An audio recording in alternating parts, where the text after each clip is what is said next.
Working. Everybody's working. What's this? Everyone's working.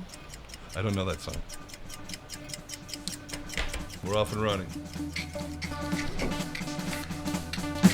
I look all right? Hi, I'm Richard Kind, and you're listening to the CDH Podcast. That's what she said. Yes.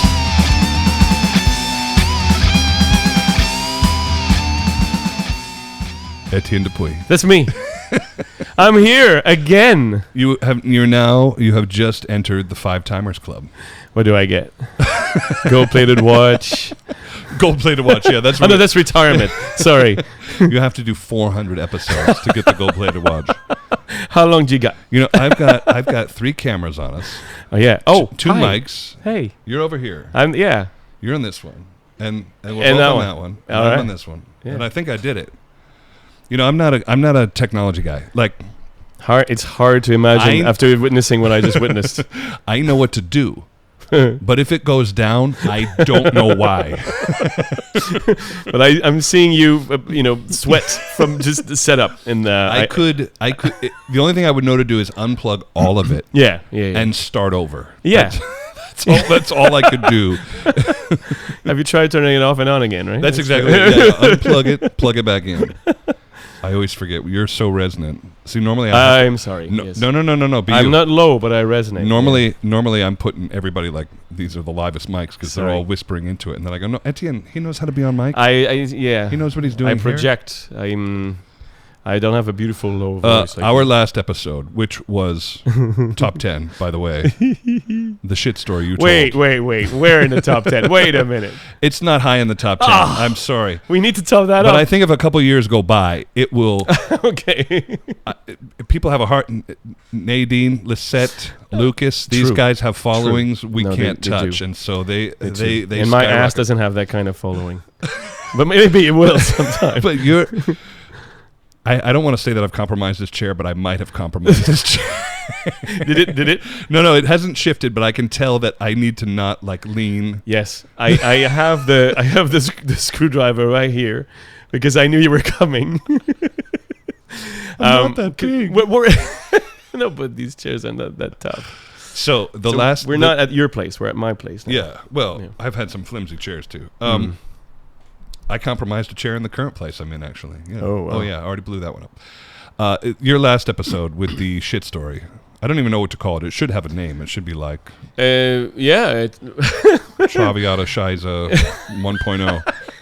That was one of the funniest, most well-received stories we've had here. And I've had other shit stories. Yeah, I know. I listened to Rene Barbara's. That's a good one, too.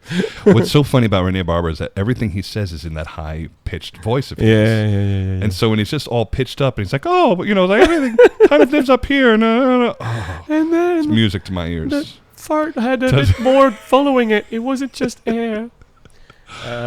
I had a friend of mine who used to describe it as this. He'd say, when you feel like you need to fart, and then he said, this is what he said, in French though, what he said, and then your anus tastes it, and he goes, nope, not just a fart. I had never heard that before. Say it in French. C'est quand ton anus, il goûte. Il fait, ah non, il n'y a pas juste un pet. You like that one? Coulter's sitting over there. He liked that one too. we don't have a camera on Coulter and Kelly, but we're not alone. We have an audience tonight. Yeah. Not that we're going to watch what we say. But, since I saw you, not to just get right to it, but did you see the sweat just drip off my chin? Oh my God! Since London right now is brutal. I'm making you sweat. No, I'm sweating too. London is brutal. I'm glistening. Right now. Where's your makeup? Where's my makeup kit? What's your makeup Wait, I have kit? a light. Missing. I'm gonna glisten even more. Hit you with the light. Jesus. I apologize. You're right. This is low. London is under terrible heat. Not as bad as I Portugal thought I was and coming Spain. to London. I go, I'm going to be in London. It'll be mild. Yeah. I have a jacket. I brought a jacket with me. Yeah. And for the first month, I wore it every day. Did you? Every day that I was here the first month, I needed that jacket. That's because I arrived only 2 weeks ago, so it's been like that most brutal days. the whole time. Yeah, and we're on a top floor for fourth floor of a downtown, so it's very hot. It was a walk up too. I think I've been sweating since we walked up, and we've done it twice already. And we ate spicy. We're just not that clever. The older I get, everything gets harder. That's what she said. Nailed it. Wait, am I here? What'd she say? There it is. I got it from Kelly. But that's not actually. It's not actually true. I know. That's the problem. That's what she wished. That's what she said. That's what she wished for. The older it gets, the harder it gets. But since I saw you, you've Yeah. had a procedure. Yes. You want to tell us about it? Because I think it's to me it's something that a lot of people probably don't talk about. But this. I'm very open about it. Well, that's why I have you here. But it's a prevalent thing within our business. A lot of people have gone through this procedure, and it's called dick lengthening. Yes. Yeah. You pronounced it well. Most people don't. I was about to make a joke on prostate, so you definitely trumped me there. I've had a transplant, a hair transplant. Yeah. Yeah. This is no joke. I mean, no joke. This is no joke. And I was with you. You were. I was. You were holding my hand. I wish. I actually wish. But we were in Paris at the same time. Same time. So yeah. I saw you when this was like a week old. Well, you sent me pictures right away. But you saw me. Yeah, I still had Yeah. bandages and Yeah. blood and all that stuff. there was a significant amount of blood. Oh, for sure. Yeah. Yeah, it's a proper procedure. Yeah. I did it in Paris. I didn't go. A lot of people make the same joke. They keep telling me, "Did you fly to Turkey?" I did not. I said that oh, too. I'm sorry. I was blocking your camera. No. Well, I got to make sure that. There you go. Accidents happen. Yeah. I flexed my left arm the whole time, and I want to make sure that everybody can see it. If you move your pinky, there's like a muscle that comes That's out it. somewhere. Look, yeah. that one. That one right there. Right. Yeah. I wish that wasn't He's not true. paying attention to me, ladies and gentlemen. He's just watching himself in the microphone. This is my first time with a 3-camera show here. This is This first time, huh? I just usually have it on me, and it doesn't go well. But I'm running 3 cameras right now. This So is- far, it's so good. I'm very honored If to I be the guinea pig. For Don't be honored yet. I still have to I have to cut this thing and make it work. You know? this. It'll just be you still for 2 I need hours. I'm putting out an APB. I need an intern. I need somebody who can't be paid or have any college credit to do a lot. We'll pay for his own travel. We'll do I can probably get you into the opera house and you can hang. Yeah, But maybe a few tips on there's the career. a lunch. There might be a lunch, Yeah. but I need somebody to do like real technical work for me. Yeah, This okay. This is growing beyond my. I feel capacity. like my son would. Yeah. Sorry about that. Sorry. I feel my son would be up for it, but he's a bit too. Yeah. Could he handle it? I think he could. He would have fun, I think. Yeah. Yeah. When you're a child, it's all about. He hears a lot of adult language, right? Like my boy handles Oh it yeah. good. Well, he hears adult language in different languages too. Yeah, right. So sometimes it's confused. We don't know when to say, you know. Right. 'cause he goes to school, bilingual school, I think, and he I comes mean, back with French swears that. Because I'm not French, I am, but I mean, I wasn't raised in France. Right. When he comes back with French swears, I laugh. I think they're funny. And Nicole kind of does too. But we both go, if we do that, then he says You're it to allowed, his friends, yeah, well, or, that's you know. That's what I say to Colton. I'm like, look, this is fine. Not in front of ladies. Not in front of the your kid. friends' parents. No, don't make me look bad. Like if it's you and your buddies on the playground, fine. But like, I don't want another don't- parent to call me and be like, your son was I don't want it using coming this back. language. Yeah, don't let it come back. Yeah, Yeah. that's a funny thing. But then they can do it just to piss you off too. My father was the king of cover his curse. Oh, what do you do? So instead of saying "God damn it," Yeah. he would say, "God bless us." Yeah. Matthew Poensani. Yeah. You worked with him? Sure. I love how he does it. What does he say? It's like, in the name of baseball or something. Like it's so random, but it's beautiful. Brandon Jovanovic is a good one. Oh yeah. Holy cats! Cats are not holy at all. They're the devil's creature. You don't say. Really? So, hair transplant. Yeah. No, the reason I had it was because I wanted the thing to look fuller. Eventually, it will. It's starting. It's starting too. Already. What I like about yours, and Yeah. the people will see on the camera, Yeah. is that you gave yourself. You didn't go with the ridiculous hairline. No.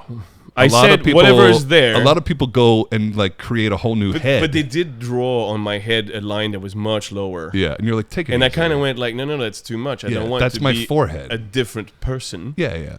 just keep who I am, but try to make it fuller as much as possible. How long is this process? It's 2 hours of extraction in the back. 2 hours of Extraction. Yeah. Okay. And 4 hours of planting back. Yeah.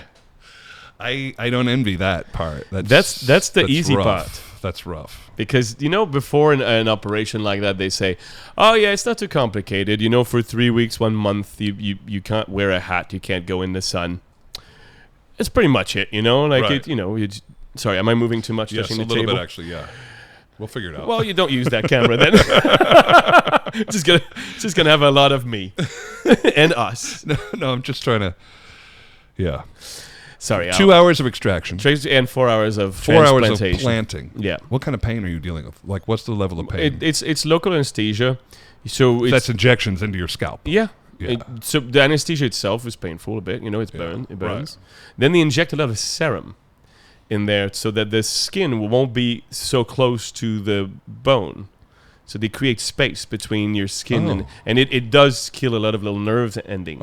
Oh, okay. But that space is necessary for transplantation. Oh my God. To plant the bulbs. Can you imagine we figured this out? No. I can understand why. Yeah. But 5,000 years impressive. from now, all men will be completely bald, and most women. And it will be probably the most beautiful thing. They'll shave. Everyone will shave. Permanent shave. Can you imagine yourself without a beard? It's awful. My wife will. Nobody wants to me. look at me. Ooh, no. Nicole has a file of me without a beard that she sends to directors that say, "I would like you to not have a beard in this show." We want him to shave, and you're like, and it works. This is what happens most times. Yeah. This doesn't improve. This doesn't improve the shaving. Yeah. No. Why? Why don't you just trust me? Trust me that I know what I'm doing. Yeah, exactly. I say to them, think of my beard as Vorostovsky's white hair. Like no one wanted to dye his white hair red. Right. Yeah. You know what I mean? Because it looked so good. My beard is Vorostovsky's hair. That's what I want you to think about. It's like, think about it. How often did you see Vorostovsky without his beautiful Never, white hair? Never. So imagine me without a beard. No, you don't. This is what I do. I just say, when they say, "Oh, you shave," I go, "It's against my religion." That shuts it down. In certain countries, yeah. Other countries, not so much. Nobody asks anymore. Well, no, exactly. Yeah. Here they did ask. They said, "How do you feel about your beard?" Some dark into I said, it. "It's my best friend." Can't live without it. This procedure, which is no joke, you're dealing with the pain. Okay, they pluck for 2 hours, they jam it back in for 4. Yeah. You walk out of there. Yeah. You went home that day. Yeah. Yeah. Well, unless you do the trips to like Turkey or well, you were home. Or you Greece. were home when you did it. Yeah. I was home. Yeah. And then you have to sleep on your back almost immediately, which is a mistake I did. Can you do it? Because the serum has to exit the wounds. Oh my God. And so you have to lie back so that, and they give you pads like puppy pads, for dogs to put on your pillow. I probably wouldn't sleep for the first 3 days. You don't sleep for about a week. Yeah. It takes a week to sleep because you can only sleep on your back. You need anything? Yeah, I have painkiller. I didn't use them really. Yeah. It's not that it's painful; it's that it's really annoying. It's itchy and it's. You want to scratch the hell out of it. Yeah, but that's not going to help. And after 10 days, it's scarred, and then the scars you can sort of gently rub, and they will fall slowly. Yeah. It happened to me that I was flying to Australia through Vietnam. I was on Vietnam Airlines, and you do. I was rubbing my head. And I entered the plane with scabs everywhere, and then exited the plane with none. Oh God, the floor is just covered in head scab. There's a seat on an airplane that has a lot of my DNA. Gross. And I got some looks from the staff. I thought maybe it's frowned upon in Vietnam. Horrific dandruff. He's got bloody dandruff. Just the thing I could do. It's not itchy, but Did it's it feel just good? like once you Felt start good. ditching it, you just kind of can't stop. And it's just a gentle rubbing. You're not. It's kind of the same thing with a tattoo. Like they tell you don't scratch it, but you're like, yeah, then, I'm gonna scratch it. I'm gonna scratch it. It feels. You have more experience than I do. You've got your own. I got one. I have 14. Very thin one. Yours are full and colorful too. I went overboard. I'm addicted. It's an addiction. I understand. Yeah. I want to say for a year after I got this one, I was considering getting another one. It's painful, but it's a different kind of pain. That's the good stuff. It's a good pain. Yeah, I like it. It's weird. It's like Sometimes it's too much and I want to get away from it, Yeah. but oftentimes it's just right in the good zone of like, I'm alive. There are people that live life like this. Yeah. Like the pain is how they feel alive. Yeah, it's alive. And, I like to if visit. it's gone, then they miss it. Yeah. But when it's there, they don't necessarily want it. I don't know. It must be excruciating to live life like this. To need that to feel alive. But Yeah. I think it just makes me feel more, I always say it's a control thing. I have made this choice. Yeah, you do. I've decided I want this. And then you sit down and they start and you go, do I still want this? Do I still want this? The worst one was on my finger. Yeah. No fat, I no, can't believe you did no that. flesh. It's just like And it's not just like one thin line it's either. rattling the bone. I wanted him to stop the second he began this. Yeah. And it only gets worse too. But he knew too. Mine is nothing. It's a very thin line. I love right? it though. Two And bears. I love after it. 10 minutes, I'm like, this is very bearable, huh? Bearable. Bearable. Boom. Yeah. That's what she's saying. You need I another one. want You it. need that wah I know. wah. You need What a good one. That's what she said. It's a different one. but yeah. No? I wanted to go all the way around the finger. I wanted it to be like a proper ring. It didn't? No, I didn't. The guy goes, you don't want that. You don't want the inside. He goes, believe me, you don't want that. Local anesthesia? He goes, scratch the inside of your hand, scratch the outside of your hand. Yeah. He goes, it's Yeah. way different. He Yeah, goes, the you nerves don't- are You don't want any part very, of this. very ready. After your lips, your fingers are the most sensitive part of your Really? your ability to feel the slightest. Yeah. Okay. I'm This tattoo guy knew a lot. probably you could tattoo inside your nose that would be painful too. My brother got a tattoo in high school on the inside of his lip, so that when he pulled his lip down, it said stud, STUD. He did this when he was like 16 or 17. Yeah. Is he? Yeah. Oh, for sure. I think when you have stud, you have to be. Yeah, thoroughbred. Yeah, for sure. Yeah, he was the good-looking one for sure. Yeah. His Wow. nickname was Tripod in high school. That's actually. That's I pressed the wrong one. That's, What you saying? that's actually true. It's not untrue.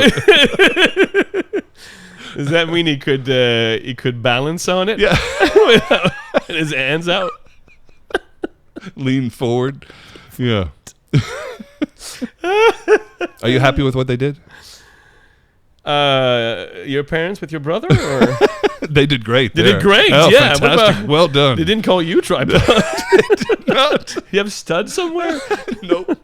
No lip tattoo. No fun nickname. I'm very happy with what they did. Yeah. Everyone says they can't. It looks cool. It already looks cool, and I know in 2 years it's going to be fantastic. That's the part that really obsessed me, or still does obsess me, is that every time I go back, because I'm doing PRP treatments, Yeah. where they inject some of your plasma in there, just Keep it. to keep it, and the hair that was already existing also thicker.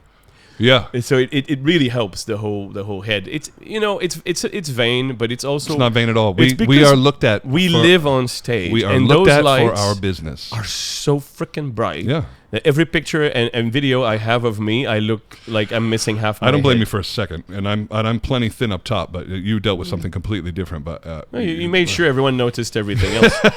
You buffed up. I tried. You to dump- buffed up. and I'm tall You enough. studded yourself.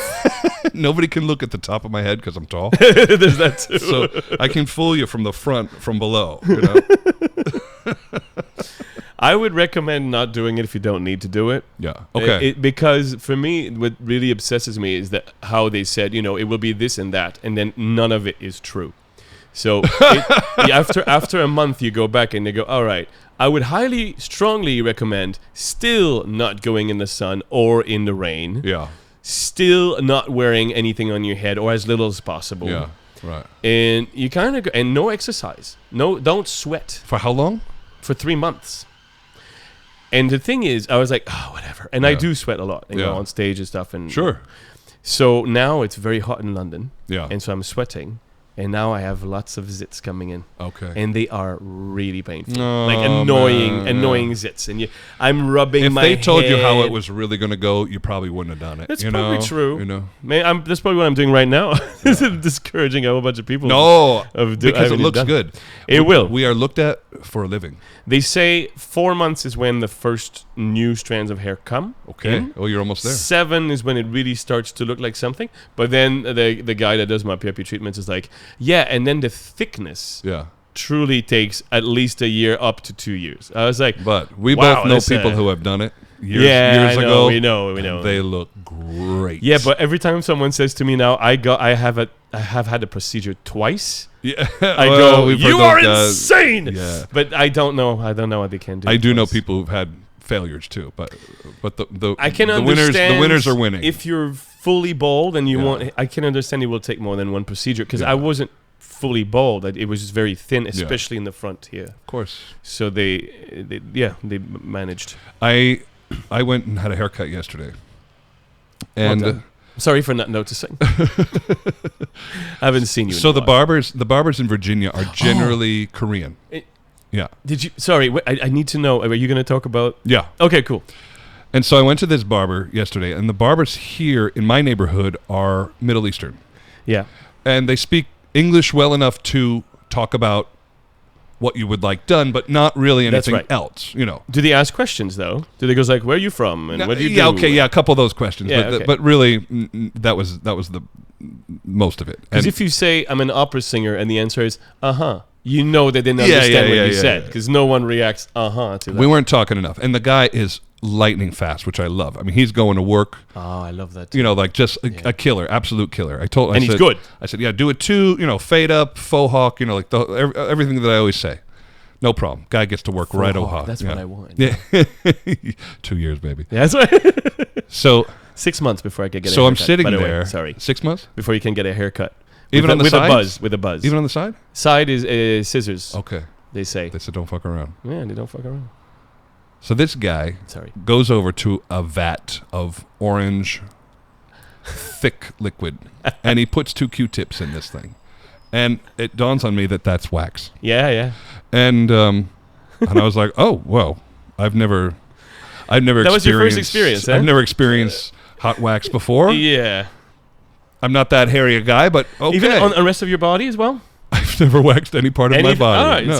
Good Have to you know. waxed your body? My back? Are you hairy in your back? I have hair everywhere, but it's very thin, like my You're head. so masculine. You're so masculine. Yeah. I don't have a nickname for People, it. though. people whose testosterone's through the roof have less on the dome and more everywhere else. But it's my hair everywhere on my body is thin. You're a real So man. with light, Yeah. I look hairless. on Gross. stage. If I'm naked I on don't wanna stage, think- I don't no. need to shave anything. People would be like, "He has no hair." I don't want to think about you naked, hairless on stage. I have a really good butt. My audience knows this. It used to be better. Let's be honest. It used to be so good. It used to be that like thing used to be so firm, good. like mutton. Like mutton.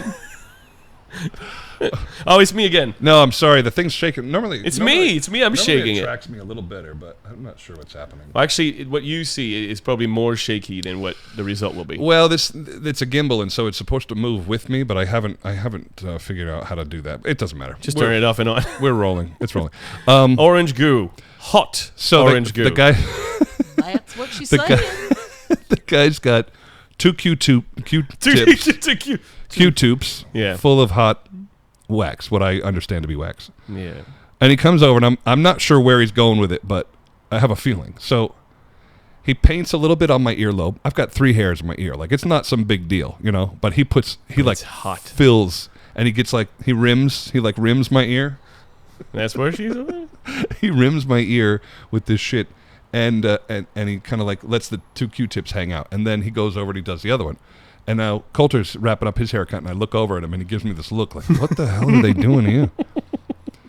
So I think this is where we're done with the wax. Like, hey, let's get the 3 little thin hairs on his lobe. Let's wax that I out. went through all this last year, but I was alone. You had did your this. son. You could actually be like, "What is going on?" But I also didn't have we didn't have enough language skills between the two of us for me to Right. even say, hey, why are you dipping more Q-tips in? So the next Q-tip, and he gets a good dollop, and he comes over and he kind of rims around my nose, and then he shoves that thing in, and then he kind of like pushes it forward to like get in that Yeah, in or this that space. part there. Yeah. Yeah. Now I know I'm in for a ride. Yeah. He goes over and gets another one. Same thing. So I got 2 Q-tips in my Yeah. nostrils, And 2 around sticking out of your each ear. ears. Yeah. But did he put wax anywhere else on your face? Yeah, we're getting there. So Oh. I'm thinking this is the full wax treatment, ears and nose, basta. He goes back over, and now he's got like a mini paintbrush, and he's getting like a good dip of this shit. And I'm like, where's that gonna go? Are you doing my chest Your next? nose, Like You're what? gone. Right, so he goes and does my whole forehead, around like my eye, like the top of my beard, and then he goes up and over the crest of my nose. Yeah. So, but it's all orange. Yeah. And Take a picture? Colt's looking at. No, I didn't. Of course I didn't take a picture. I should have. I took a picture. So mine was purple. He's looking at me like, what the hell is going on? Is he getting it next? Well, that's what I said. I said his nose hairs are next, which they understood and they laughed. Of course, it's kind of a nose hair stuff. So now it's time to like pull this stuff out. Okay, he comes over, he does the ear, he kind of like stretches my ear, gives it like a 1, 2, and then like a slow roll. Yeah. Barely felt it. Yeah. Same thing. 1, 2, slow roll. He comes over the nose, and he's kind of tapped it a few times. He's tapped it to like to make sure it's hard. to check, Yeah. And he grabs this thing, and he doesn't. He just kind of gives like a little twirl, and then pow, one move, just like bang, straight down. You cried for how long? It showed. You can't help it. Tears. Tears are falling from your eyes. Yeah. That's completely involuntary. He shows it to me. Okay, nightmare. Okay, like I said. Oh, thank you. You can just thank you. Can burn that. Go ahead. No, we don't. I don't want to see that. Do you have showers here? I feel dirty. But only my right eye is like dropping tears, and he's like, "Oh, you do before?" And I was like, "Yeah, sure, of course." Yeah, because you didn't make a sound. But I'm crying, And then he grabs the other one, same thing. Yeah. Bang, just like it felt like they had pulled them from the top of my nose, like through, you have like a little hair, like a piece of your sinus came out. I know what you mean. It's so painful. If you want to cry on film and you're having a tough day, take one hair, just one, pull on it gently, and you'll start crying. So yeah, I know what you're talking about. All that time in Quichotte, I was crying real tears. I could have just pulled a nose. You could have just pulled your nose hair. The face stuff didn't hurt because I don't have any hair. There's no hair on my forehead. I'm like, what werewolf do you work on here? That's the part that was, to me, most bruised after. Oh, okay. The caking. Yeah, I don't know. It burned my skin. He pulled some hair out of the top of my beard, Did that hurt? Yeah, a little bit. It hurt a little bit here, but not the nose didn't hurt. The forehead didn't hurt. This is really ridiculous. I said, we could probably just scissors would be fine. I don't need to wax my nostril. They didn't do the fire. No, I've had the fire done before, but only on my ear. Yeah, on the ears, yes. But the problem is that they did the wax first, and then they bring the fire, but your skin is so raw from that hot wax caking on your ear. It was like on a candle, and but it's gonna go like this, and it's just burning the hair off. But at the same time, I was like, I feel like you pulled it all off with the wax. I don't know what you're doing right now. When did we turn off? God damn it! When did it go off? Oh no! Do you have to replug everything? It's 24 minutes. Hang on, let me look. Okay, it wasn't that far. You hear that? Yeah, my chest. What do you talk about your chest? Oh, it's the face. Yeah, I don't know what happened. The whole face bit is gone. It's okay. It's okay. I don't know what happened. I don't know what. See, that's the trouble. I know what that means. I've got too much technology. It means it's time for beer. Kelly, you want some? I've got too much technology going, and and it failed me. It tried to join a hotspot. Keep going. Yeah, no, I'm going. This is me going. Thank you. I run my podcast the way I run my podcasts. That's what she's saying. Thank you, Jamie. Yeah. We're in Etienne's cute, very cute rooftop apartment here in London. With all the cameras on, you can't really see what's going on, but, exposed brick, hot as hell. Nice couch. My son's playing video games. That looks nice. We're going to have a beer. I put the glasses in the freezer. There's enough room in that freezer to put the glasses? Yeah. Nice. Small glass. Yeah. I understand that Middle Eastern men are probably hairier than me, and so the nose and the ears, it's like a more regular move. I feel like if I had spoken whatever language he spoke, I feel like we could have had a discussion about whether or not we wanted to do this. Yeah, thank you, my dear. Oh, you don't like the... I like a little head. That's what she said. There's too much of those. We need to do one. These are the easy ones. That's what she's saying. That's what she said. Thank you, Richard. These are the easy ones. Is it good? That's what she said. The first 3 podcasts we did were in my apartment in Paris. The next one was in your basement. In my basement, yeah. when we were very jet lagged, and now we're number 5 in London. At audience request, baby. You have no idea. You're very, very popular. I think you're more popular than me. Cheers. Cheers. Thank you. Yeah, you just dropped that like that. I don't think so. I'm drinking that because I'm sweating. It is very hot. I need to replenish fluids. And I did put them in the freezer so that it's nice and cool. That's nice. Thank you. It's Kelly approved. Cheers. L'chaim. Cheers Or over there. Prost. Oh. Cheers, monkey. He's had his ice cream. He's happy.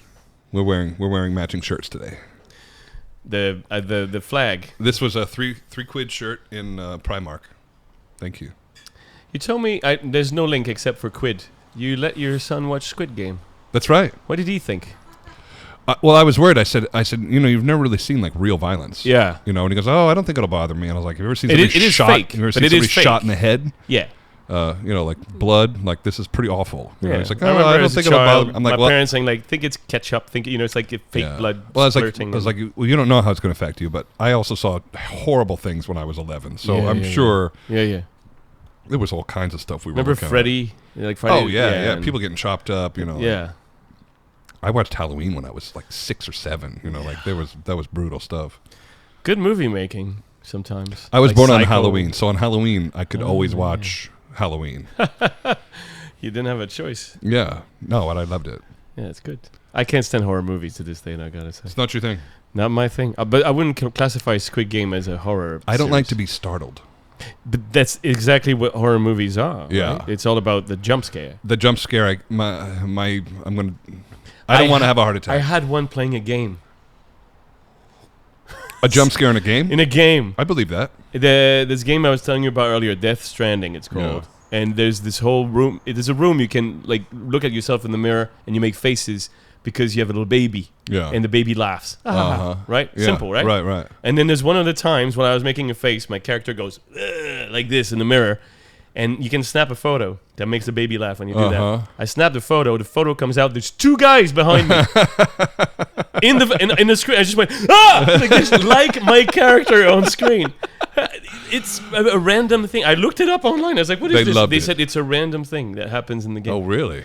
They programmed that in the game. They programmed a jump scare. It's not a horror game at all. In a way, that respect. I screamed out loud in my London flat. There's 2 guys behind me in the mirror. I'm not a gamer, but I have played games in my life. Yeah. I stayed in an apartment where there was one, and I ended up playing a game called Splinter Cell. Yep. And Splinter Cell was like you had to be Ubisoft. quiet. Yeah, you had to be like you were like a CIA agent, and you had to be quiet while you killed. Oh yeah, you infiltrate the CIA even sometimes. Right. It's really. And so you're like walking hallways, but Yeah. if you walk too fast, it makes noise on the ground, and they come in and look. I for can you. remember my heart rate going up playing these games. Like I haven't played a Yeah. video game in a long time, but I remember like elevated. Yeah. Everything. Oh, and they still can do games like that. But my favorite thing about games nowadays is they turn them into TV shows for a reason. They're built like that. Yeah. You play The Last of Us, and it's the same story as the show on HBO. But as you're playing the game, you see it develop and happen. But you're playing the character, so when stuff happens to the character, you feel like they happen to you. It's one of the most immersive stories I've ever seen in my life. It fascinates me that industry is the reason it's so powerful. It's not my thing. It's not mashing buttons. There are games like that still, but it's not just about mashing buttons. There are moments where you just put the controller down and wipe your eyes from the tears from what you just witnessed. Really? Not joking. It happened to me many times. Yep. There's some games out there that are for me, people like me, who just love a good story as well. Well, I guess, they put enough money into it, it's like making a movie, isn't it? It's one of the few businesses that uses real orchestras to score. No kidding. Yeah, they do. Ubisoft in Montreal, I don't know exactly where they go, but I know they use real orchestras. I think maybe in Bulgaria or Bulgaria, something like that. That's where I'm going to make my recording. Lithuania. There's guys when I was singing at Opéra de Montréal not too long ago. There's one of the guy there. I think his name is Clayton Kennedy, and I said, "I know you. I know you did the soundtrack of Assassin's Creed Black Flag because it's a pirate. It's set it's a pirate assassin, and so the whole game you're pirate assassin. Well, the assassins they're like a club. Let's say. It's like being a Templar, a Frank Mason. And so you're spending a lot of time on that boat, and when you're just going on the boat, the crew starts doing shanties. Oh, fun. Super fun, and you can collect them throughout the game, and so you have more. You have a bigger bank of shanties. To you fair Spanish ladies. They did that. The Montreal guys did that. Farewell the guys that and I've sung with. I said of Clayton Spain. Kennedy, Michel Schrey. There was Dagger. Jeff Dagger, I think is his name, and then he recorded it with instruments later under a CD label. Okay. Oh, And I love it. But they go on these video games. Millions of people. I wish play I could them. do it. It's not. I feel like I feel like I'm barely hanging on with technology. Okay, like I'll get the new iPhone, but it does a bunch of stuff that I don't know how to do. Dude, we use our phones probably 10% of what they're supposed to. But I use it all be day able to long. But you use it like 99% of your day. Non-stop. Yeah, But we do Facebook and Instagram. And it's a part of our arm. A bit of editing, and then we check our messages. Don't you love when somebody lies and they're like, "Oh, I left my phone at home." No, you didn't. No, you forgot it, I'm so and you've sorry. been swearing since. You're sweating because you're like, you are avoiding my text messages, as that's exactly what you're doing. Because there's no chance that you left. oh, that you at mean home. when you're not with you? Yeah. Oh no, when like, someone is with me, I missed it because I forgot my phone. and they go, I left my phone at Bullshit. home. I said, Bullshit. not on purpose. Except my wife. My wife leaves it on purpose. No. Yeah. Nicole on purpose will put her phone There's no away. chance. Nicole wants to jump in at the moment's notice. Zero. Huh? Zero. Zero what? Zero chance. That's not her priority in life. No? I No. don't know. She's She'll one feel of us. terrible if She's one she of missed us. one of her friends' because it's hard to reach sometimes in Yeah. our in Yeah. our lifestyle. And then one of her friends would be calling, and she'd be free and available to talk, and then she missed it because she left it in the kitchen, and she's upstairs in the bedroom. Right. Yeah, I know. She's so weird. I'm She's happy weird. that we she's really lived- not flawed. I believe that. I'm happy that we lived in a time of like no phone and phone. Like we got to experience both. We got no internet It's like and internet. we got Bush and no Bush. I did not expect that one. I was going in my head. I was like, we got libraries, and then Wikipedia, encyclopedia, and Wikipedia, and he's going Bush. I think Bush's coming back. Really? I hear. Some people went laser. That's not coming back. And I've heard they're going to be out of style. I've seen armpits as well. Yeah, that's not my thing. Yeah. I don't care. That's what Really? nature intended.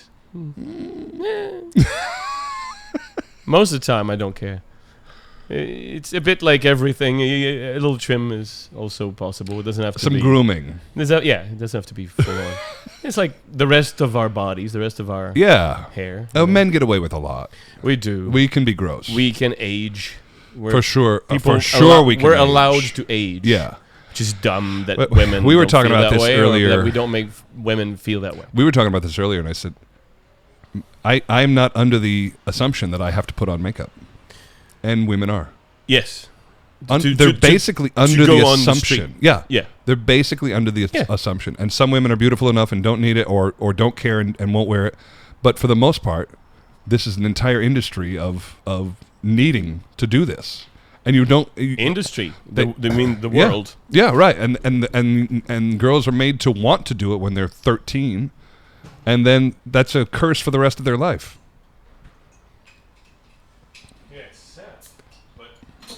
More beers. Thank you, buddy. The image industry. The image industry is strong and powerful. Proof is even. I just thought about how unfair that is. But I fell for it. You fell for it. Yeah, with the hair. Oh, and that's different. I think if you were a university professor, you wouldn't give a shit. But maybe I would. About You're a handsome guy. Your wife loves you. Okay. No, fair enough. Okay. I'm not against a couple of life filters. I get it. I know, and my I don't dye my. I proudly don't dye my beard, but maybe someday I would. I don't know. Well, you did. You do in the show. Do it That's for different. You got to make me look younger. I know what you're saying. It is different, but at the same time, to me, I look in the mirror and I barely do, but when I do, I have to at least recognize who's there. And well, come on. And there are days when I'm like, I haven't looked at myself in the mirror properly for a few days, weeks. What you want? And I kind of go, I don't want to look too who's far. Who's this older version of me? Or I look at pictures from not that long ago, like COVID times. Yeah. He's like, oh, my hair was still dark. My hair is completely brown. And I look so soft and silky. Yeah. And I look like a baby skinned, and I'm like, and I was 40, and I was like, what happened in the last 6 years? And silky. Jesus. Back in COVID when I was silky. Silky sweet. Smooth all over. Oh. Shave my head. When you had the back waxing. I did once. It wasn't wax. This is a Met story. Go ahead. I was originally supposed to be singing the Joe DeRoche in the Dead Men Walking. Oh yeah, of course. It was during COVID. It was during COVID. It got canceled. You were going to do all the push-ups and all that business. I have in the past, Okay. but arguably it doesn't have to be push-ups. But yeah, I talked to Jake Heggie about it. We both agreed on this. He's a good guy, right? I love him. I've never done one of his shows. I've never worked with him, but he has come to my dressing room on 5 or 6 occasions. Your message is coming very through? random. My watch started talking to me, and I pressed the side button to stop it. And it called the phone of my Jake Heggie? No, my friend that passed away, Jodie DeVos. It called her phone just now. What did it hear you say? Jake Heggie? It was like an automated message saying that the phone number doesn't exist anymore. Oh, sorry. I put a big damp on that. But I think I love the fact that it happened. Bush and no Bush. You brought it back. Just like that. The hard-on lives on. It was scary. Full Bush was scary. Depends for whom, but yes. Remember that movie? Adam Sandler. He's an Israeli operative. I didn't think I saw that one. If it wasn't Happy Don't Gilmore, mess with I the didn't see it. Zohan. Oh no, I didn't see that one. You never see? No. It's actually really funny. Everything they eat with a lot of hummus. After even like chocolate 97, Adam Sandler was no longer funny to me. There's a moment where he becomes a hairdresser in New York, and there's a moment where, because he's always going in the back office with the older ladies to give them a little extra at the end. Oh, and one of the other employees he had a stud tattoo on the inside of his mouth. Yeah. When the other employee says to him, "What's your secret, man?" And he goes, "Look at these. You've never seen any as big as this." And he shows him inside his pants. And the guy looks and he goes, "I've seen bigger." He's like, "No, that's the bush." You've never seen a bush that big, because he says it's very cushiony. Like I said, the Middle Eastern guys were ready to go waxing, and I had never experienced that in Northern Virginia. Right. Nobody ever tried to wax my nose. No. So violently. And saying, "You've done this before," while you're profusely crying. I thought for sure there was blood. For the rest of the day, I was like, I kept tweaking my nose because I thought it's running or something. My skin burned for a full week after I got this. Yeah, it was. I didn't have a good reaction. But I would say, in the right light, you and I both look a little Middle Eastern. Perhaps. Yeah. Yes. In the post 9/11, I was getting what do they call when they pull you out of line in the airport? The random checks. No, that wasn't random. Well, that's what they always say. Believe me. I always had to go to the second screening post 9/11 because I had a big beard. I was like a broke student, and I had like a big thick beard and profiled. I was getting profiled. Well, you have a shape as well. You're 6'5" and muscular to go. This is an operative. I wasn't muscular back then. No. I didn't get into shape until I had to be half dressed on stage. I was always like big. But you never stopped there then. I never stopped the workout. I stopped the diet comes and goes, but the workout has never changed. But now you keep it in case you have. Right. I just keep it under a small layer, and if I need to shed, my friend called me back. No, I'm just kidding. Sorry. I wish. Jump scare. God, I wish. That would have been amazing. You know, we can do this. Yeah. I've learned about this. Now I can have a program listen to all my podcasts, isolate my voice, and make every syllable, AI. and then along with learning my personality from the podcast, right, could create a complete AI version of me that includes my voice Yeah. and my inflection personality. And Well, it could live on way beyond you. But she was a very famous Belgian soprano. Yeah. So there's tons of interviews of her in French in Yeah. Belgium and in France as This well. is unbelievable. And we could potentially do that, but would it be for the best? You know, there's a Black Mirror episode of that, of like Yeah. recreating Yeah. your deceased loved one. And I don't think it's good for most people, but if you were 75 or 80 and you lost your partner of 50 years and you could continue to chat with them, it's interesting. Some people do. It's interesting. Well, Without, yeah, you know. right, but that you might actually hear their voice. I and know their what you mean. personality would I know answer what you you back. They would almost be like they continued, you know? But then would there be that frustration at some point where the limitation? Yeah, of course. You know of what I mean? course, of course. You know, there are very rich people in this world who pay for these companies that offer to clone your animal. Yeah. Did I've we seen talk this. about No, this? I don't think so, but I've seen it. But the problem with clones is that you can't clone soul. You can't clone personality. So they make the pet again. It's So it's total the exact dick same this pet, time. but behaves completely differently when it works. It's a very low percentage really? rate. Yeah. Like chances are you'll get like a copy of a copy. I don't know if It's you're- just like the Jurassic Have you ever Park seen that version. movie Multiplicity? Oh yeah, with yeah. Michael Keaton. They keep You know going when downhill. one of them makes one of the copies makes a copy. That's the animal you get. You remember a pet Steve. pet. I think that's Remember Pet Cemetery? Oh, like yeah, it's alive, but you know, you really wish it wasn't. but so yeah, you're like, oh, my animal. Yeah. And the animal's like, what are you? I'm going to kill you in your sleep. spitting yeah. in your face, scratching your face at night. Oh, I remember seeing that movie as a kid, and I was like, Oh, that's horrible. because it's so on the nose, you know, like Yeah. like the animal comes back, and they're like, what if we put a kid in there? This is the first thing that's And gonna the happen. kid's like scratching at Yeah. the wall, and they're like, oh, kill it again, kill it again. yes, exactly. Oh, it's disgusting. Oh my In the Lord. 80s, they loved taking everything that was fun and cuddly and furry and harmless and make it kill you. kill you and give you remember Chucky? Of course. So a doll. Gremlins. Remember they were Gremlins, like sweet at little, first it's a just sweet little low, it's thing, right? And then you and- put some water on it, and all of a sudden shit no, hits the water wall. made it multiply. It's eating after midnight. Yeah, and then it turned into this horrible Gremlin. thing. Yeah. If this is possible, kill them all, please. You have to kill all of them. Right? We can't. I think that flaw is pretty big. I think we can live without him. Oh man. When I go back, 80s movies, I mean, they hang on because I'm it's where nostalgic for we it. grew up But if there, you yeah. try and show a young person these movies, they're like, this is so stupid. It makes no sense. Remember, Weekend at Bernie's was one of my Johnny favorite Fa- movies. Weekend at Bernie's, I thought was the funniest thing I ever saw. and the least scientifically viable movie ever. And then you find out when somebody dies, they actually get really stiff. They Yeah, don't. yeah, they're yeah, not- that's the first one because they did two, and the second He's like one, completely pliable for 3 days. yeah, well that's no, and they smell. Didn't he end up being- instantly? But wasn't like some drunk girl with him too? Like, it's one of his It's one of his. like she mistresses. comes out of the bedroom She and she's comes like, in, whoa. yeah. She goes in the bedroom and the guys are sure they're busted, and she comes out and she's like, all right. Bernie still got it. Like what? And we passed this as But a you movie. know, if they did that today, there would be we would see that scene.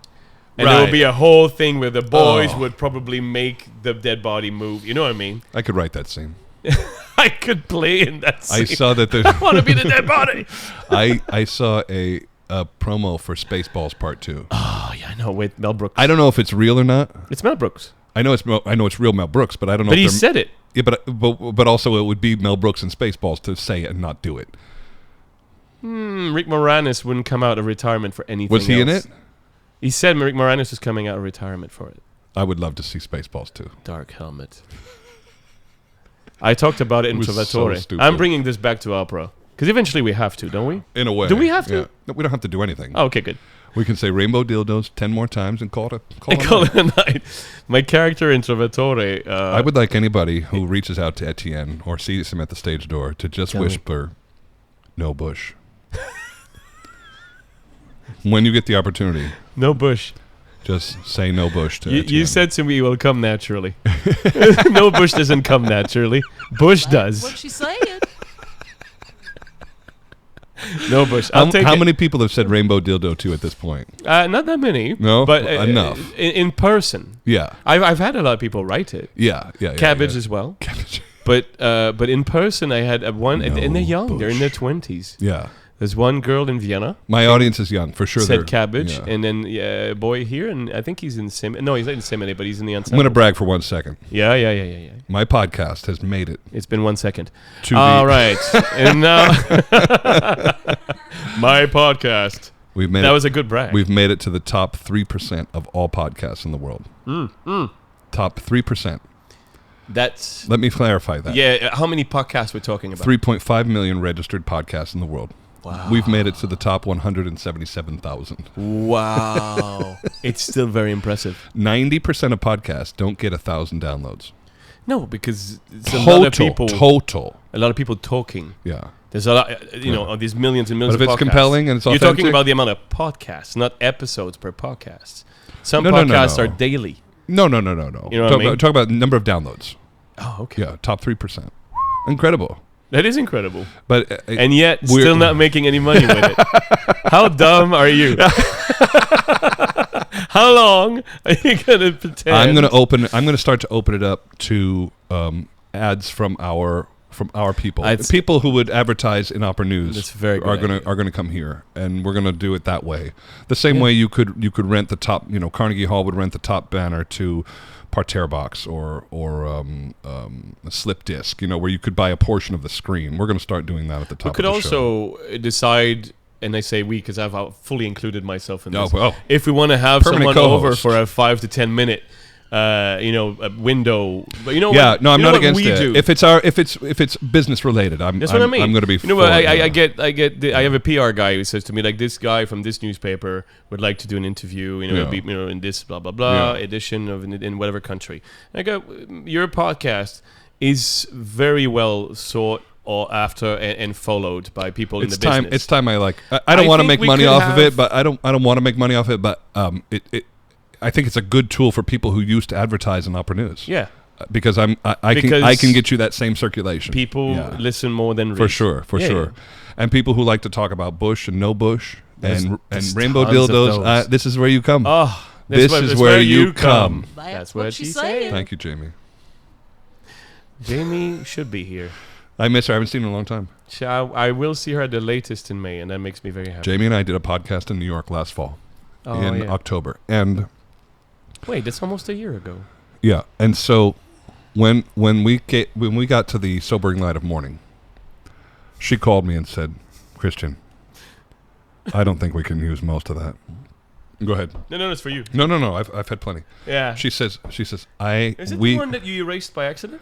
I erased completely, but no bullshit. I erased it by accident. No, you told that story. Yeah. But there's no. She was 100% correct. Yes. There was no 10% of this could have been used. It would have been just a chopped up mess of disaster because she does something. Jamie brings out my absolute favorite part of me, which is completely absurd and disgusting. And she goes wherever you go. She goes one step over, and then you feel like, oh, well, if you're going to say that, then I'm going to say this. And then she's like, she's smarter than I am and quicker, and so she just keeps jabbing at me with one more, and you go, I guess we're going here right now. I wish I could find it. Somebody could probably go into my computer and find it. It's in there somewhere. You'd have to if. But you wish you could. If find I committed it a murder, for personal purposes. I would just like to listen to it, and I could record myself listening to it quietly, so you could just see the shock on my face. Oh, you want to do those? I'm glad that fad is over. By the way, the whole people watching Two Girls One Cup, and then that's 50 people on YouTube watching that, and it's just faces of horror and disgust and Two Girls One Cup. Well, that fad is gone because I'm like, that is enough. I don't know. I've seen Culture Watch plenty of that. Somebody's reacting to something. Oh, not that oh, one. Okay. Two boys, one toaster. That's how the bush got to burn out. You like that? You don't even know what bush is. Except, Says I think I do. except a now seemingly less bad president. In retrospect. Yeah, no politics. What are you doing right now? What's happening here in London? I'm doing Trovatore. You feel good about it? Luna, Yeah. and that's why I wanted to talk about. I've earlier. heard you sing this aria, and it's absolutely stunning. The aria. I like the aria, but the role I've always thought was a bit like Amonasro. Is like, you get on stage and you're angry the whole time. And it's like I don't find it particularly interesting. I like that. As you know, most of my characters are like this. But I know we both enjoy a psychological arc and an emotional voyage, to share with the audience. I'm playing a cartoon right now, so yeah, it's important to, Right. I think I figured out how to make Escamillo a bit more real. And the thing, he's a cartoon. He's a one-dimensional cartoon character. But if you can make an actual connection with Carmen and set Don Jose off in a real way, not in the false she's in love with a celebrity way, but in the actual, if I can connect with Carmen on that real level, keeping her eyes, yes, I'm taunting him, but I'm actually into her. And if the Carmen can reciprocate, he goes from one dimensional to slightly two. And that gave me a little bit of satisfaction. But I've had this discussion many, many times. I don't think you're wrong. Yeah. I think everyone else is. Yeah. I think there is a connection. I think Carmen, you're just not given enough stage time to do it. The entire time saying how she doesn't fear death, and this is literally a man who looks at death in the eyes every time he's in the corridor, in the bull ring. So they have this connection that no one else can understand. That's an really. interesting point. And Don Jose feels it. Because he is nervous and scared and mama's boy. Well, he's nervous and scared at the idea of her looking at anything that's remotely masculine and probably even feminine. Ooh. Oh, he's a scared boy. In the book, Carmen's married. The novella, she's married? She's married to a man called Garcia. Because, the Bohemians, they're not sluts, but they just have this way of living where they're her whole big family. They might sleep together, but they're more like brothers and sisters. Right. In the way. They're the only people they trust in the world. Creepy. Yes, it is. And Garcia is married to Carmen, and Don Jose kills him, and out of jealousy, pure jealousy, because it's not like he kills Garcia too. He wasn't taunting him or anything. He's just like, you're married to Carmen, kill. And Dan Cayer turns to him and says, you're an idiot. Because if you had said to him, I want your wife, you would have probably just given her to you. Fine, take her. It's literally what he says, and the reason he says that is because that's the way they behave. There's no such thing as you're married to her and now she's yours. No, she doesn't. No one owns her. Yeah, this production I'm doing right now, they've made the Micaela so homely. There's no normally she's like little girl next door, not little girl, but the girl next door. Like braids and blue. Yeah. Well, this one she looks. There's like a mother figure, like Don Jose's mother, sort of ghosting around, and this Micaela looks like an even homelier version of that. Oof. It's horrible. It's a bit brutal. Yeah, it would go too far. Well, the truth is, it's our friend Damiano's production. Oh, I know. Yeah. But Don Jose is a mama's boy. For sure. And Micaela doesn't actually have any influence over him other than the fact that she brings him news from his mother. Mama. So that's the thing. A lot of people miss that. It's not the kiss that he cares about. It's the fact that she forgives him. Do they kiss? No, but he says, she comes in and she says, I bring you a bit of money and this letter. Yeah. And then your mother says she forgives you. Yeah. And then also this I've never seen that scene. But the kiss is for her. She wants to kiss him because she wants him. But he turns around and goes, Mama. He starts about singing about his mother for 10 minutes. So he's a mama's boy. And the only moment he leaves in the third act is when she comes in and says, your mom is dying. And that's the only thing that makes Don Jose leave, because he's so jealous. Yeah. He would stay there and kill any man that looks at his woman. But the only way he leaves is because tough way to go through your life. Mom's dying. He's like, I gotta go. And then he goes, I gotta go. Which is exactly the same thing in Trovatore. It's a giant red flag. If we're talking about... Manrico is like looking amorously in his Leonora's eyes, and he's singing her, si del mio, and then about to make love, and then some guy comes in and goes, your mom's been captured. Drops her on the floor and goes, hey, gotta go save my mother. And he did that before with his mom, where he's like, Mom, I love you. And then she goes, Leonora's been captured. Drops his mom on the floor. You gotta go save Leonora. It's very Italian, isn't it? Yeah, it is. Yeah. But maybe Verdi was like that. Bring her with you or something. Maybe Verdi was like that. If you go save someone, try to bring the other person you care about with you so that they don't get captured while you're saving the other person. Yeah, but otherwise, you're just like saving one, then saving the other one, then saving the other one. well, never ending. And then we have a career. And then we have a lot of high seas to face and endure. So that's going on for another month? You're going to do that here? Yeah, just about. My character is a mix between Lord Farquaad and Dark Helmet. He's So dumb. sorry I'm going to miss it. He's so dumb, and his soldiers are even dumber. And he's just, I love him. Comb the desert. I love him. I'm always puffing up like this. Yeah. And we're all in stairs, so I'm always using I saw those stairs, Captain dude. Morgan pose I constantly. saw those stairs, my God. Yeah, it's stairs up and down and all around. You have to run these stairs while you're singing? Yeah. No, because you don't move. But I'm just. I can sing Escamillo if we stand perfectly still, but the second the fight after the knife fight. Charlie's running around me. J'ai l'âme ravie. You see my... Usually I used to catch my breath when Dan Cahier says c'est bon, plus de querelle. Yeah. That's when I could catch my breath. This is when I make sure if I'm going to survive the second half of that duet, I have to breathe during the fight. Yes. And my problem was that I would hold my breath the entire time we were fighting, and then I was completely gassed. And so now, while Charlie's pretending to knife swipe me, I'm like, breathe. I keep saying it, like, breathe. And Charlie he does so good to just sort of run around me. Because he's got plenty of time to rest. So I'm like pretending like he's the bull, and I use my jacket, and I'm like, ole, but I barely sorry, buddy, I don't have a lot to sing, but this is going to be bad if I'm sucking wind. It also makes sense. Yeah. As a bullfighter. Yeah. And Don Jose is definitely a bull in that situation. He sees red. He literally. would say, yeah. The expression is true. In that moment he sees red. And so Except he's just bulls are completely jumping. colorblind. But this is where we get red. This is where we get red flag from too. Oh yeah. Same. I didn't know. Don Jose is a giant red flag. And a bull at the same time. Yeah. It's both. He's his own destruction. So there you have it. Where are you going after this? Going to join my wife and kid in You're going to Australia? Sydney. Yeah. Nice. Yeah, I'm going to do the flights. I'm going to see you in the fall. We'll be in Paris, back in Paris. Nicole's doing her first Rusalka, and after that we're back for Bohème in Space. What are you working on in October?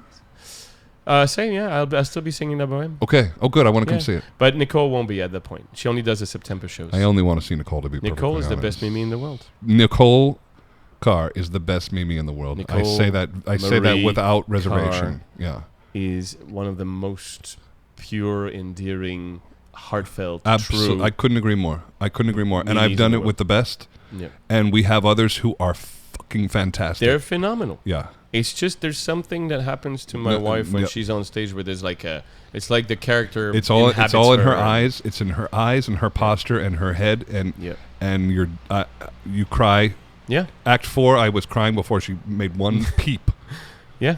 She's never overdoing it. No, phenomenal. And every character that is a bit like that, like Tatiana in Onegin or Dialogue des Carmélites as well.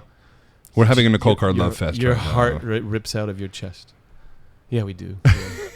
I miss her. Oh, she landed we miss yesterday you, in Nicole. Sydney, and I'm in Yeah. London to take a globe and I look know, at London and Sydney I'm and see how sorry, far buddy. apart they are. Aw, that's good, though. Yeah. A little absence. Next time she sees you, have full, thick head of hair. She'll run her In 3 weeks. fingers through it, and That's she'll like pull on it. No, Can you imagine? I'll come out of the ocean. She pulls on it. Yeah. You flip your hair in the ocean, and it's just like the sea brine. You know who I'm talking about. Matey. You know who I'm talking about. It's got that thick, flowy hair now. I have a few images in my head. Yes, a certain. no bush, a very full head of hair.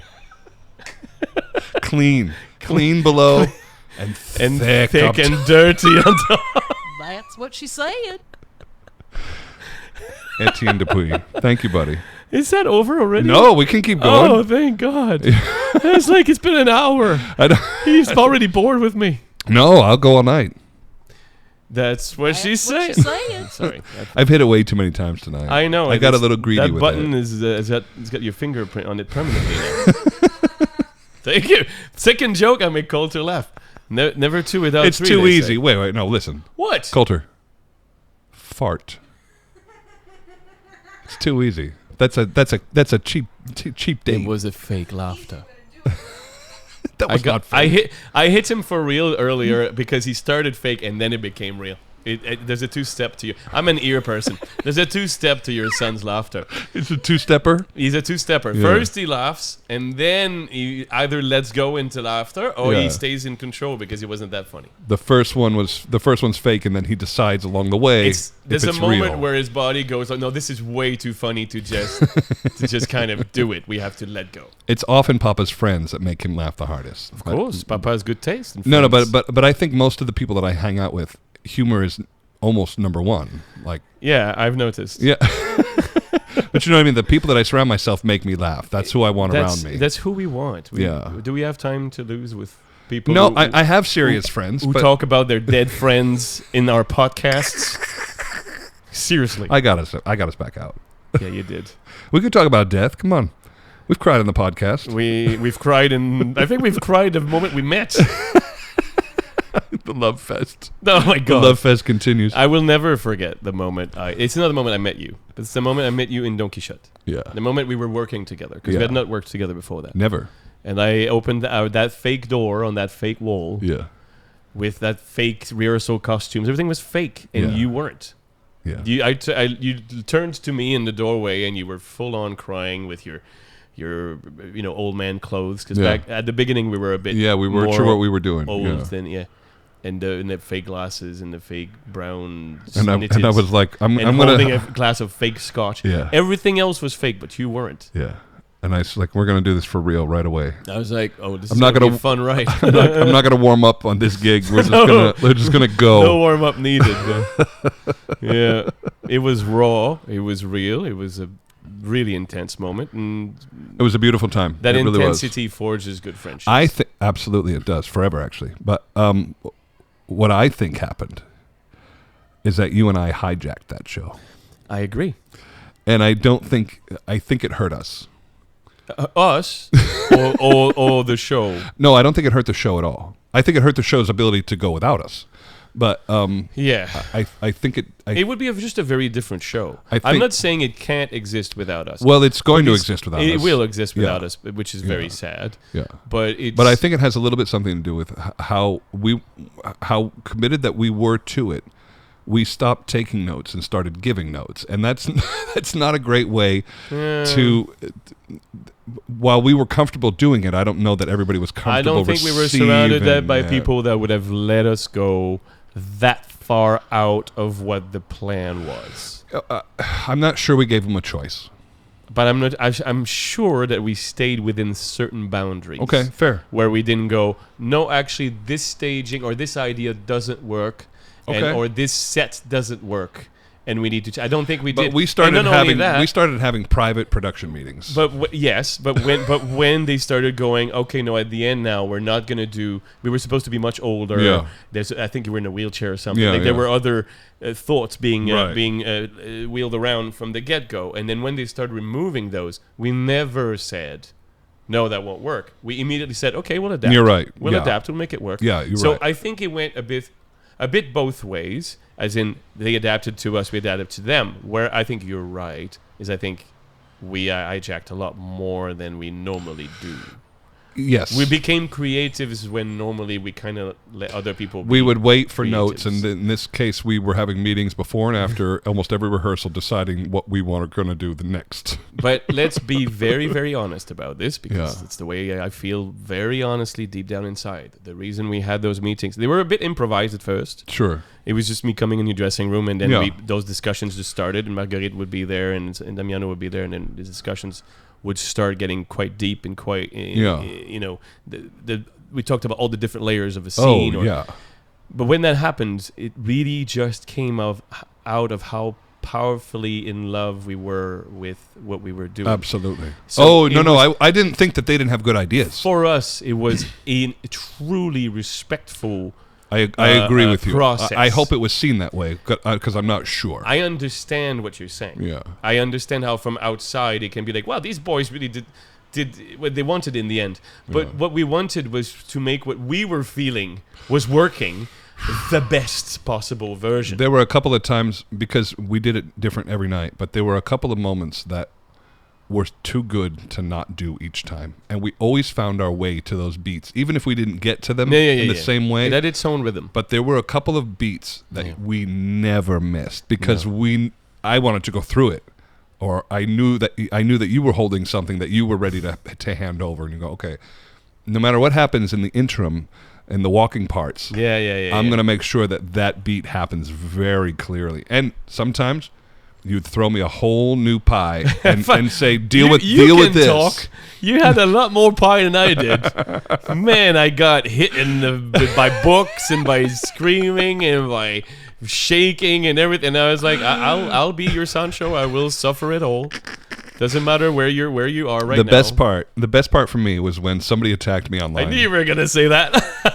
That the Opera House put up a photo and somebody attacked me, and I won't say why or what, but they went after my ability to do what I was doing. Yes. And you, like a fucking true Sancho Panza, went nuclear.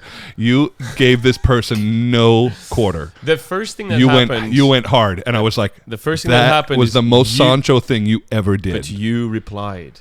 Well, I opened up the door. If you had not replied, I wouldn't have said anything, because replying gives them gas. Somebody said that they would have preferred so-and-so in the role, and I said, you should wait until they're doing it, and then you'll get to see that. I don't care what the reply was. Any reply Fair enough. is incentive for the fire they're trying to stop. That's what they wanted. Yeah, I gave them what they wanted. The troll got the hook was set, and they felt you bit it. First and last time I ever did that, by the way. My reaction came immediately as soon as I saw you, and I've done it before with Nicole as well. Yeah. As soon as I saw your answer, I had to chime in to went, baby. Be the buffer. Yeah, no, but you went right at him. It was so good. I did. I did. Because I'd rather take the heat on that one. But that was straight up Sancho. That person was trying to take the whole politics of it into a territory of nationalities and stuff like that. And that pissed me off. And I went, but I thought it was fun. Canadian. Everyone loves Canadians.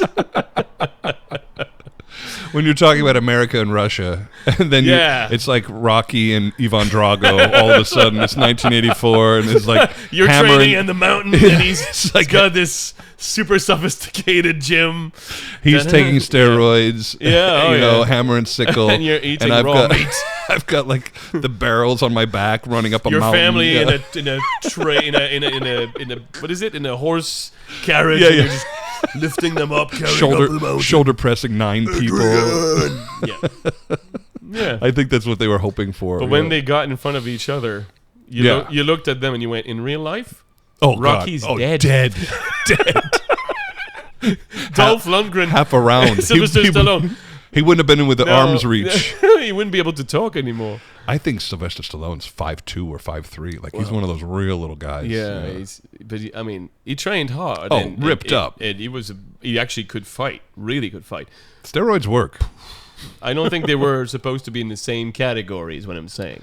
When it comes to heavyweights, once you're over 260, everybody's in the same category. Right. Well, I'm not sure Sylvester Stallone was over 260. Maybe not. Kilos. Don't want him to beat me up. It's an old man now. That's an old man. He probably could still. I love those Rocky movies. People got upset about Rocky movies because they got dumber as they went on. But I was like, I don't know. This formula works. I like Jaws 4 too. But I love the fact that it wasn't about him winning. It was in the end. But in the first one. No, he lost in the first one. Not just in the first one. In a lot of them, it's. He won in 2. He lost in the first part of 3, and then he lost in 3. And then he won in 3. 1 and 2, he's facing the same guy, but then Apollo Creed, and it becomes his friend. Apollo Creed dies. I mean, who didn't cry? I cried. I know. It was rough. And of course, the stupid uncle who loses all the money. Paulie. Come on, Uncle Paulie. Yeah. No, but all of that's great. I can't believe he wrote that script. It's great. I can't believe he wrote it. It was refused everywhere. It's unbelievable. There was a moment in Rocky 5, and there was a couple of like terrible inspiration moments that I love, but people were rolling their eyes at, or the training montage. Everybody rolls their eyes at the training montage. I absolutely love it. It invented training montage. But there was a moment in that movie that got me so bad, and he's talking. Was it when he's drinking the raw eggs? No, not the raw eggs. He got me. But he was talking to somebody about going back and fighting again, and they were like, "Why would you do this?" And he kind of like puts his hand over his stomach and he's like, I still got stuff down here. Oh. You know what I mean? Oh, that's and that good. really like wrapped it up for me. Like, That's yeah, I good. still got stuff. Like, I'm not quite done yet. Why do we keep doing what we're doing? Yeah, like I've still got stuff, I've still got stuff. You know, Yeah. there's something to be said for. Yeah. The Germans call it Entbrennen, which is this fire you can't put out. You can try and put it out, but you can't put it out, and it's in your belly. And that's what that was. I still got stuff, you know. It's when I wonder why I keep doing this track of conversation that you brought up just now.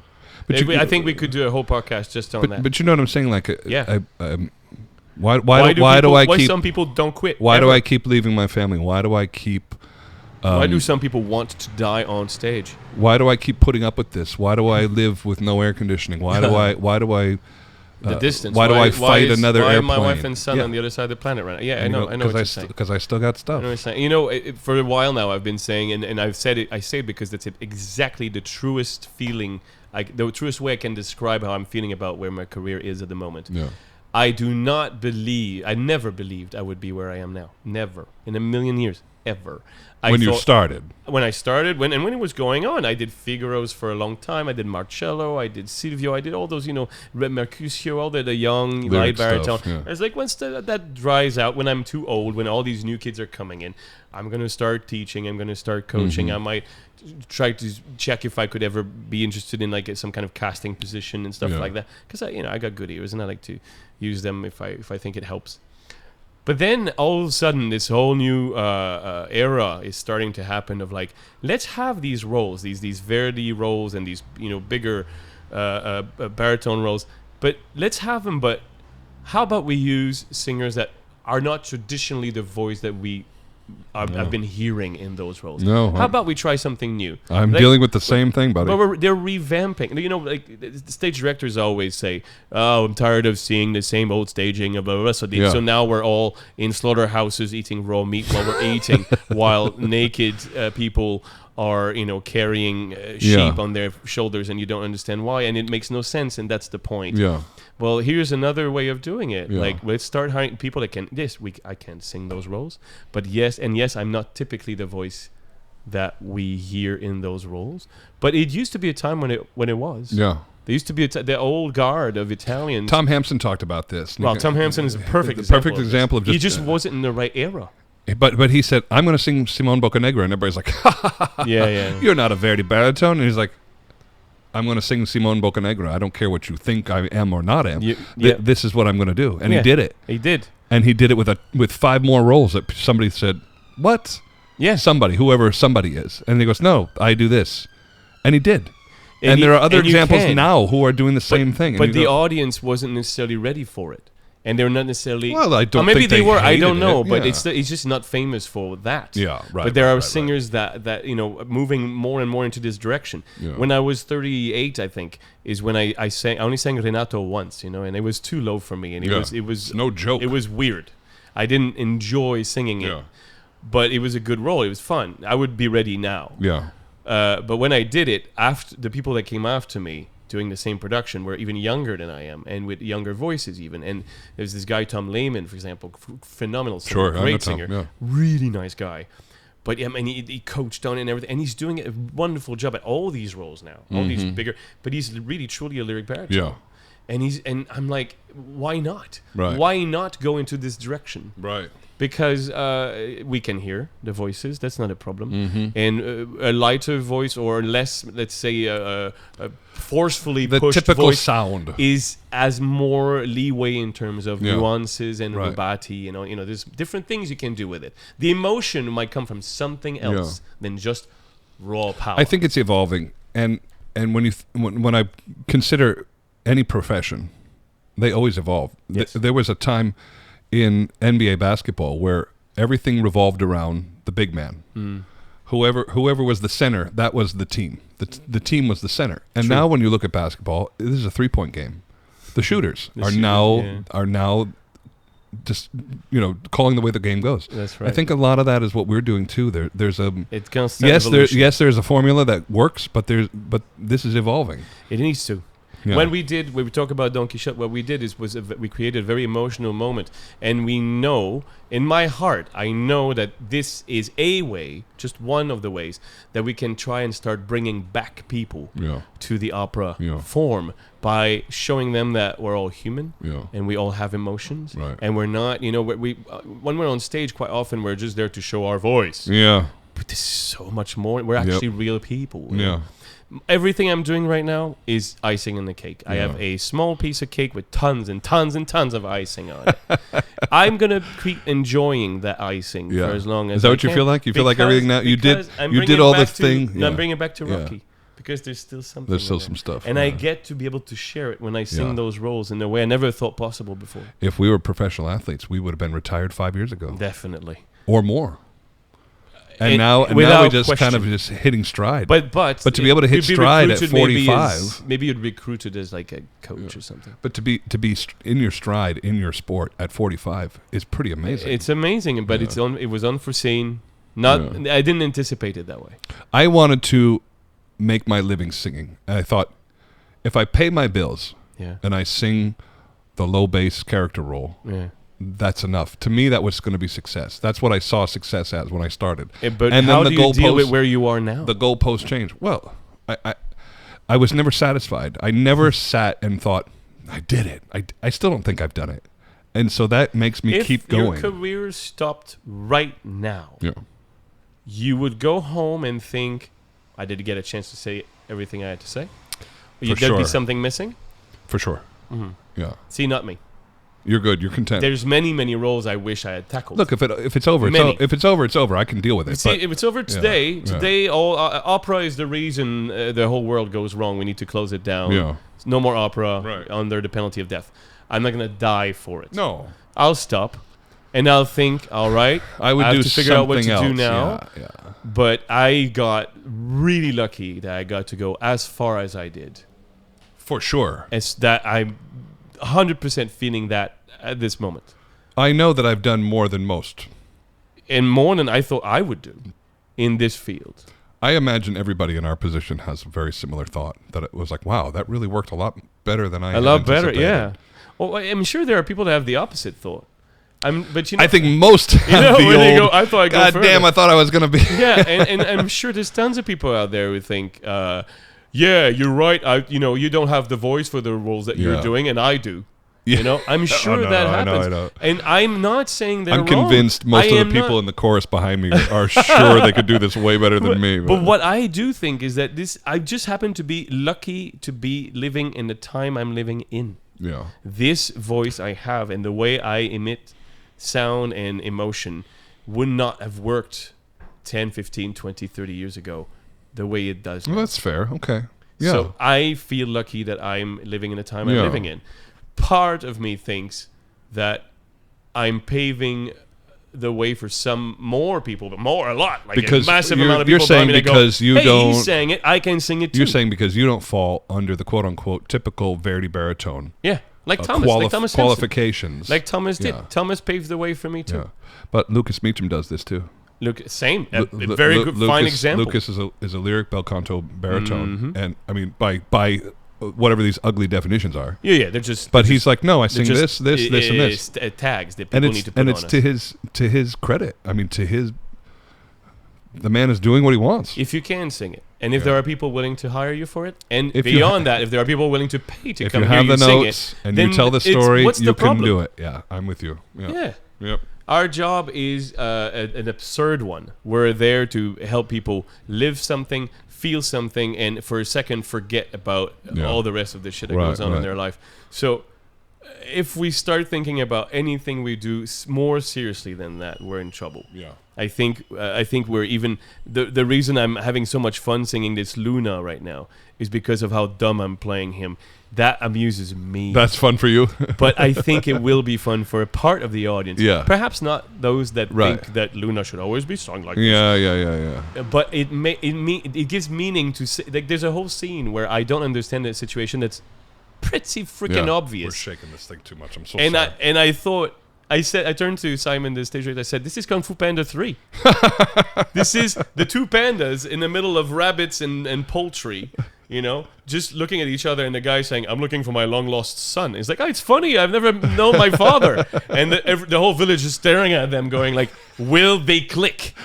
And then well, I wish you luck. You too, and they're about to leave, and that's exactly what he does until Ferrando says, "She's the one that captured your brother," and he goes, "What?" And she gave him all the clues beforehand, and I was like, it's exactly that character that for the first time ever. This bit of the text makes sense to me. Okay.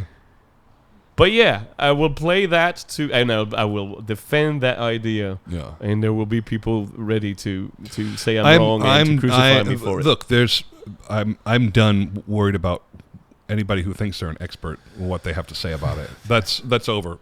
They still come and talk to us tons though. And tell us all about all the staging was not what it should be. Yeah, I find myself defending productions at the stage door a lot. But that's not my job. It's not our job. It's not my job. If you didn't like the show, write your local senator. I didn't make the show. That's right. You know, if you didn't like the way I sang it, fuck you too. I don't really care. You know. But Christian, how are you able to perform on stage in a production that is shit like that? I had a guy come and interview me. Came into my dressing room, real dick. And I allowed him Paris. the interviewer, the French interviewer. I told you this one. Well, I remember the critique that came out. You talked about it in the Nicole podcast. We talked about it. But he said you're singing Simon Boccanegra and Escamillo in the same season. These are not the two same singers. I go, they are in this room. He's like, yeah, but how can you justify this? I go, my schedule justifies it. What do you mean? Yeah. Both of those places have hired me to do those things, so I'm doing them. What do you mean? How do you justify? He's like, but this is not the same voice. This is impossible. How could anybody do this? I go, watch. Yeah. You know, I don't know what to tell you, buddy. You know, like watch and learn. But because I don't land into your Verdi bass, or I don't land into your bass baritone, whatever is upsetting you, that I'm not this tag. Go fuck yourself. I don't care. You know. Do we not care though? Well. Yes, I would like everybody to like me all the time, but I'm not going to please those people, and so I'm not going to try. That's a good idea to not try to please the people that can't be pleased. They will always find something to say. If the audience cheers me when I came out, the review is in. True. That's the review. And yet, when that review came out, that's the only one we could talk about. Because that's the one that we found the most upsetting. But I was in a transition where I learned that once you're well known, they're out to get you. It's true. Nobody likes anybody winning too long. And so they only like it when you're the underdog. They like it when you're the underdog, and then if you win for a while, they're like, "Hey!" And then if you win too long, they go, "Knock them down." Yeah. And then they'll let you come back up slowly. Maybe it's a bit easier, I think, for us because as a lower voice, we tend to be fathers and enemies, and we die. We die a lot. We don't spend. We usually are not the title role. I'm singing title characters more now, and that's changing. Yeah. You know, and so there's an expectation there, I'm being compared to the greats, which in one way really it makes my ego, it feeds my ego to be compared to the greats, and at the same time I'm like, I have no chance to your gilded memory of their perfect recording. This is the only thing you need to remember, Christian. There will be people, and there are already people in this world who will be like, I can't believe I just met Christian Van Horn. I just heard Christian Van Horn. And in the future, when they will be on stage, they will despise being compared to you. Yeah, that's what I've understood. Yeah, that's exactly what's happening. Yeah. I find it so weird when people are like, "Oh my God, you were in the audience tonight." Yeah, I'm like, "Yeah," and you were in the audience when I was. To me, there's no difference. Yet maybe there will be later. I don't know. There was a sweet kid, one of the young artists here, and he came up to me and he said, "Oh, you know, I had inspired him and all this," and he asked me to sign his Mephistopheles score. Nice. Yeah, and I've signed scores before, but not that one. You know. No. And did you sing it already? Yeah, I sang it. Yeah. How many times? I did one production at the Met. I didn't know that. I did the famous Robert Carson production. It was a long time ago now, but it was well known at the time, and it got a lot of traction, and it is kind of where I started to be taken serious. You know, that was it's a good score to sign. Yeah, for sure. And I thought, you know, I chased Sam Raimi down and had him sign a book for me too. And so if that's how he sees me, then great. Yeah. You know, then I'm really happy that I did something good for him. You know? It's good to be an inspiration. Yeah. I think, especially if you're a good one, if you're a positive one. Yeah. I don't think we know more than 1% of the people we truly moved or touched or inspired. I don't know. I think they listen here. They let us know. Yeah, for sure. But I don't think we know. I don't think they're the people that write cabbage and rainbow dildos and no bush. Those are the people that I like. I like those people. But I don't think they do. I think they'll save it. Yeah. I think they'll think if the chance arises. Yeah. If you even think for 1 second that you should write no bush to either Etienne or I, please do it. Please do it. Or if you see us and want to say it, I'll keep a tally and I'll keep everybody posted. Just know this: the people I'm a quiet one as well. When I witness greatness, when I witness people that I adore, I will say to them, I'm a huge fan. But then I know those words. Yeah. Have been uttered many times, so they give it the weight that they give it to. So for me, it means something else than for them. I haven't been starstruck a lot. I would say 2 or 3 times in this business. Yeah. But one that got me... I love that in this business. Because when you met Billy Joel, it was something else. Oh, I'm from Long Island. Everybody met Billy Joel. I'm no Billy Joel fan. This is an unpopular opinion. Sorry. I think it's crap. I'm sorry. Those songs didn't hold up. This is how this podcast got shut down, ladies and gentlemen. Good night and good luck. Everybody on Long Island met Billy Joel twice, including me. Like you couldn't get away from that guy. Did you ever see him in the No Bush Gardens? That's a terrible pun. That's a terrible pun. That's not even in New York. I just couldn't stop saying it. My brain was going like, No Bush Gardens. You'd been working on that one for 40 minutes. It's not even in New York. I'm not sure where Busch Gardens is. It might be in Virginia. I don't know, but No Bush Gardens is in New York, okay? No Bush was created in New York for sure. For sure. I have the No Bush. Thank you very much. It's a request at the barber. At the gardens. Finish your story about it. Completely derailed. All right, I'm wrapping us up. Yeah, let's wrap it up. They're I think over. your son is puking outside the window. That's what it looks like. My friend, thank you. 5-Timers Club. Etienne Dupuis, everybody. I want to get something out of it. I'm going to make a T-shirt. High five. High 5-Timers. And then the T-shirt. You're a beautiful man. I'm the first person on camera with you. I'm very, That's right. very honored. You did it. You did the Very first honored. one. Get on that one, too. The freaking sweatiest of the podcast. Now, don't get too excited because I still have to cut this thing, and that could. And we lost 3 minutes. At some point, there's going to be a great face wax. There's going to be a dark 3 minutes of video and no audio. All of a sudden, my audio quality is going to go to shit, and then it'll perk back up. But all these people are going to watch us, and it's going to be like. I think at this point, I think at this point they enjoy the low quality, the lo-fi of my broadcast. I always have. I love people that put it like forward where they go, all right, this is going to be our show. Leave it. And the quality is crap. And we're going to lean into it, So you should actually have a little makeup kit, and it would be hilarious because it would be like a brush. Powder up before we go? Yeah, but the powder has been done for years, It's just like you're just brushing the powder. There's nothing. It'd be beautiful. I hope this works. I think it will. There's a portion of people out there that want to watch, and that's a real thing. And so we're gonna. All right. I'm gonna lean into it. And we're gonna have more hair implants, and more more shit stories. More. Save all your good stuff for me. Yeah. I had tons of shit stories prepared in my head. 10 sessions before the podcast, and then the angle. And someday we'll talk about bus stops. No, never. This is the only thing I can talk about on here. Okay, fine. You twisted my arm. On the next CVH podcast, Etienne Dupuis talks about 6-timer. It's when he gets to 10, he's going to give us the bus stop story with Nicole's permission. We'll get the bus stop story. Yeah, we need Nicole's permission for sure. We need Nicole's permission. Well, actually, technically, not her permission. No, another woman's. Well, we're permission. not going to. That I haven't talked to in decades. Come here. Come here. Who's this gentleman? Come see our matching shirts. Look how beautiful they are.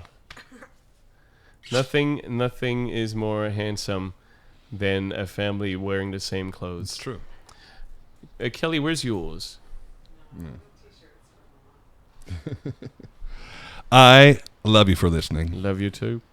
For what listening and watching. And watching. See? Everybody. I added the watching. The great Etienne Dupuis. Thank you, brother. Thank you. Okay. Everybody, tune in next time. We're still here. And Sweating our pants off. we'll see you next time. All right, thanks. We love you all. Love you. Bye.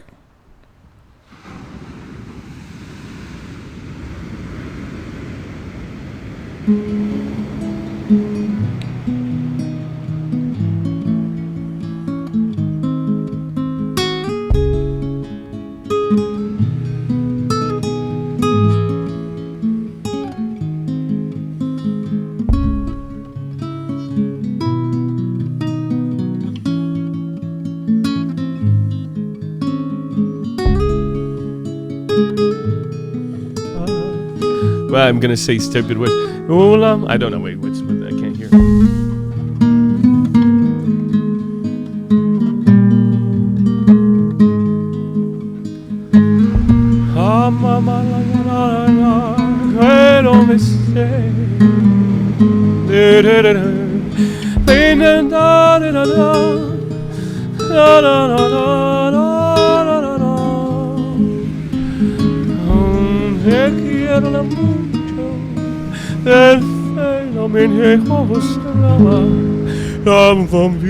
Etienne Dupuis.